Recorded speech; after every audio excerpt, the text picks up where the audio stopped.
kulanti waxaan u wanaagsan daawadayaal idin ahaantiina kuna soo dhawaada warbaahinta Baraawe qodobada maanta warkeena Baraawe niis ugu doodka roon waxaa kamid ah daawadayaal hogaamiyaha jamhuuriyadda kacaanka Iran Ayatollah Ali Khamenei ayaa hanjabaadii ugu darbigeeyay dalalka Israa'iil iyo wadamada Carabta qaarkood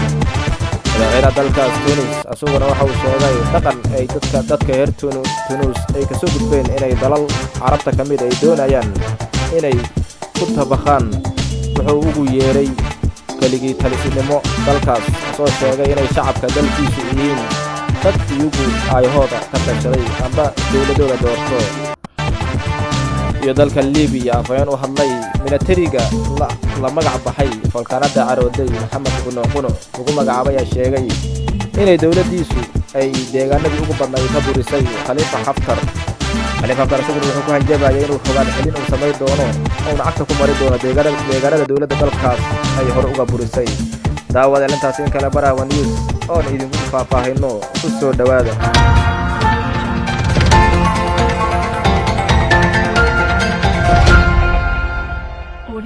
waa maalin xada taariikhdu ay ku beegan tahay 24 bisha May 2020 daawada ciid wanaagsan aan ku bilownay warkayna maanta hogaamiyaha kacaanka ee jamhuuriyadda Iran Ayatollah Ali Khamenei ayaa dalka Israa'iil ku tilmaamay dal qabsada ah asoo sheegay inay dalalkii gumeystii ahaa ay soo dajiyeen dalkaas Israa'iil asoo sheegay inay mar ay wadamada islaamku ay jilbaha dhulka dhigteen ay ka faa'iideysteen dalalkii gumeystayaasha ay bariga dhexe ay keeneen sida uu sheegay asoo sheegay inay tahay Israa'iil kansar ku yaala bariga dhexe maalinna laga buri doono sida uu sheegay dhulka la simi doono hogaamiyaha ruuxiga ee jamhuuriyadda Iran Ayatollah Ali Khamenei oo hadalka sii wata ayuu in badan ku celceliyay inay Israa'iil ay tahay kansar ku yaala bariga dhexe loona baahan yahay in la iska caabiyo Masar Khamenei ayaa hadalka uu sii wata ayuu dhaleeceeyay wadamada Carabta wadamo ay kamid yihiin oo ku sheegay inay dabada u dhaqayaan soo duuliyaal qabsada dhulka reer Falastiin mar uu maanta u hadlayay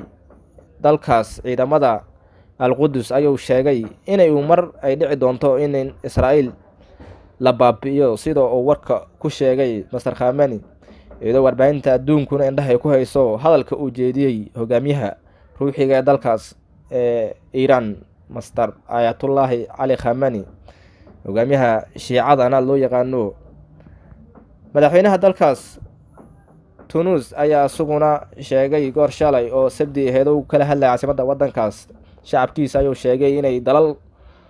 Carabta kamid ah ay dalkiisu ay dhibaato ay ku hayaan doonayaan wax uu dalkiisu wuxuu ugu yeeray wax uu dalkiisa ka soo gudbay inay ku qabsadaan asoo sheegay inay dalalkaasu ay maal gelinayaan wuxuu ku sifeeyay kaligees talisnimo dalkaas Tunis laga hirgeliyo madaxweynaha dalkaas Said Qays ayaa sheegay inay dalkiisu oo waxaas ka soo gudbay aysan ahayn in lagu celceliyo asoo laajidii uu kuladna ebed kula hadla wadamada Carabta asoo hogaamiyaasha mucaaradka wadankaas ay in badan ay dhaleeceyn iyo eedayn u jeediyeen dalka Imaaraadka Carabta oo asugu taageero sida badan dalalka afgembigu ka dhaco iyadoo goor sanadihii 2013 dalka Masar madaxweynihii hore dalkaas Maxamed Mursi si saas oo kale loo afgembiyay dawladda dalkaas Imaaraadkuna ay dabada ka riixaysay sida lagu soo waramayo 2016 dalka Turkiga oo ka dhacay inqilaab saas balse fashilmay iyadoo Imaaraadka hadda dhaleeceyntii ugu badneed ee wadamada islaamka amba Carabta wadamo kamid ah ay aad u dhaleeceynayaan siyaasadooda ay ku wajahayaan dalalka islaamka dalkaas Imaaraadka Carabta afayeen u hadlay ciidamada xukuumadda dalkaas Liibiya caalamka aqoonsan yahay ee GNA ayaa sheegay inay dawladiisu ay ka burisay Khalifa Haftar deegaan aad u badan soo sheegay inay baacsigu ay sii wadi doonaan ay ku wadaan wuxuu ugu sifeeyay soo duule ama daba dhilif u shaqeeyo wadaman kale si uu baabiyo dalkiisa uu afgembiyo soo sheegay ciidamada loo yaqaano falkaanada carooday amba falkaana qudub ayaa sheegay inuu dalkiisu ayna u dul qaadan doonin waxa uu ku sifeeyeen dambiilayaal iyo gacan ku dhiigayaal ku soo duula dalkaas Liibiya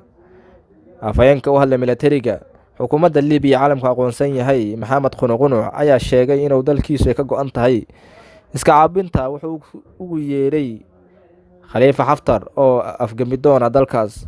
balse jenaraal khaliifa xaftar ayaa isagu sheegay inuu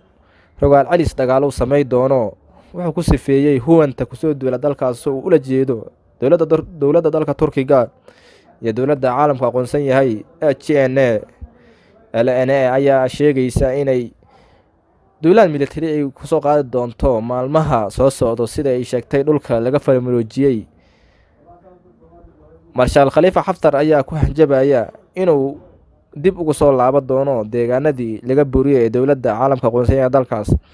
iyadoo dowladda dalkaasu ay Mareykanka iyo Ruushia xabajoojin ay soo amaamudeen, iyadoo ka hortegayso inay ka buriso meelaha caasimadda dalkaas Liibiya Tripoli u dhow, ay isku dayayso inay duulaanka ay sii wado. maalmaha soo socdana loo malaynayo inay xabajoojin looga dhawaaqo dalkaas Liibiya si looga wada hadlo xaaladda iyo dagaalkana loo joojiyo, sida ay quwadaha caalamka kamida ay doonayaan dalkaas in lagu xaliyo. balse dalka Turkiga oo taageerayo xukuumadda caalamka aqoonsan yahay JNA ayaa xoog u adeegsata maalmihii ugu dambeeyay dalkaas. daawadeel warkeena caalamka Barawi News intaas ay kooga dhinaca farsamada waxaan noo fadhiyo Cabdiraxmaan warkeena la socodsiinayay faafinta warka waxa geena sidaas iyo nabadgelyo.